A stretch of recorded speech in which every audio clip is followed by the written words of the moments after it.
Buying a house is one of the most stressful financial transactions of your life. You have to worry about the mortgage, property taxes, black mold, and termites. If the foundation is cracked, you can sue. But what happens if the house is infested with something that doesn't legally exist?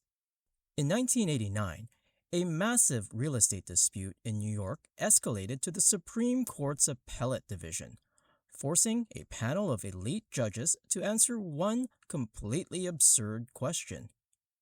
Can you legally break a contract because your new house is full of ghosts?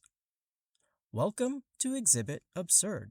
Our story begins in the sleepy village of Nyack, New York, at a beautiful multi-million-dollar waterfront home owned by Helen Ackley.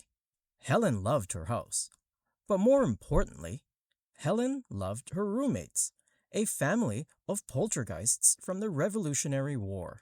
She didn't just casually mention them at dinner parties, she documented them. She claimed the house was occupied by at least 3 ghosts.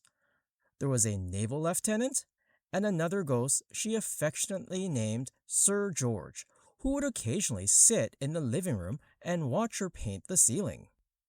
In fact, she claimed the ghosts were incredibly polite and would even clear their throats before entering a room so they wouldn't startle her. She told reporters that ghosts would leave small gifts like sugar tongs and baby rings randomly around the house. She even claimed they would wake her children up in the morning by shaking their beds. It was a cozy, terrifying little bed and breakfast arrangement, and she capitalized on it by publishing their exploits in Reader's Digest in 1977. By the late 1980s, the house was a certified local legend. It was part of the town's walking tour. But when Helen decided it was time to sell the house and retire, she conveniently forgot to mention her invisible, throat-clearing roommates to the buyers. Enter Jeffrey Stambovsky. Jeffrey was an investor from New York City looking for a peaceful suburban retreat. Being from out of town, he didn't know the local folklore. He toured the house, loved the architecture, and happily signed a contract to buy it for $650,000. He handed over a massive $32,500 down payment. But just days later, while Jeffrey was walking through town, a local architect casually congratulated him on buying the haunted house. Jeffrey, completely horrified, realized he had just blown his savings on the Amityville horror. He immediately contacted Helen Ackley and demanded his down payment back. Helen refused. She already had his money, and as far as she was concerned, ghosts weren't a structural defect. Jeffrey sued Helen in the New York Supreme Court, demanding his money back. But Helen's lawyers fired back with the oldest defense in real estate law, caveat emptor, buyer beware. In New York, the law stated that it was the buyer's responsibility to inspect a house for defects before buying it. If you don't find termites before you sign the contract, that's your problem.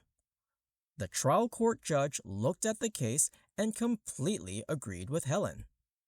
The judge ruled that since ghosts aren't real, they can't mathematically lower the value of a house. Jeffrey's lawsuit was thrown out. He was legally forced to either buy the haunted house or lose his $32,500. But Jeffrey wasn't going to let a ghost steal his down payment. He appealed. In 1991, the case of Stambovsky and Ackley landed on the desk of the appellate division, and Justice Israel Rubin delivered an opinion that is still taught in every single law school in America. The court didn't hire a medium or hold a seance. Instead, they used Helen's own bragging against her. Justice Rubin wrote that because Helen had spent a decade telling national magazines and local newspapers that her house was haunted, she was legally forbidden from denying it now. Then, the judge dropped the ultimate legal mic. He wrote, "Whether the source of the spectral apparitions is parapsychic or psychogenic, having reported their presence in both a national publication and the local press, as a matter of law, the house is haunted." But not everyone on the Supreme Court was laughing. The ruling was actually a divided 3-2 decision, and the two dissenting judges were absolutely furious.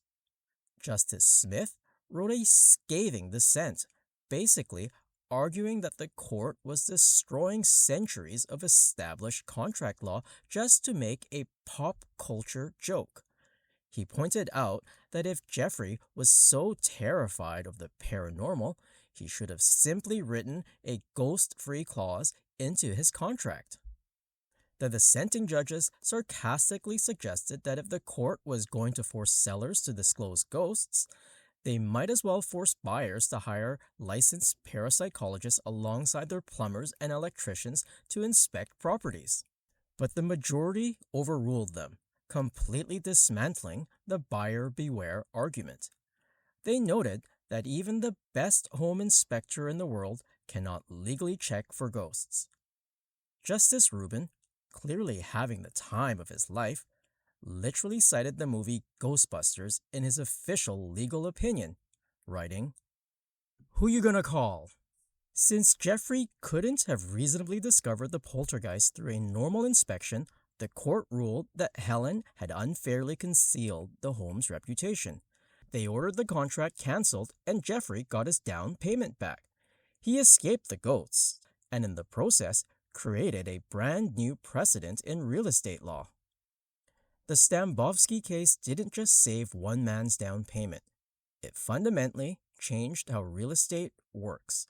It gave birth to the modern legal concept of stigmatized properties.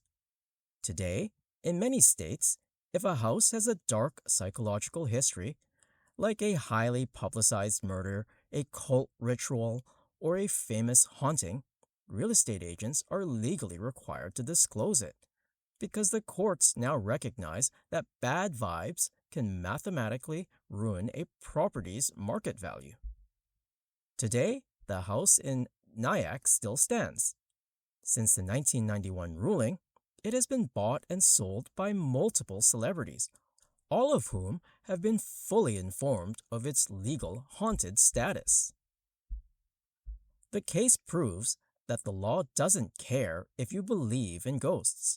It only cares if your ghosts ruin property values. If you want to uncover more bizarre evidence from the most chaotic archives of legal history, make sure to hit that like and subscribe button. We'll see you next time on Exhibit Absurd.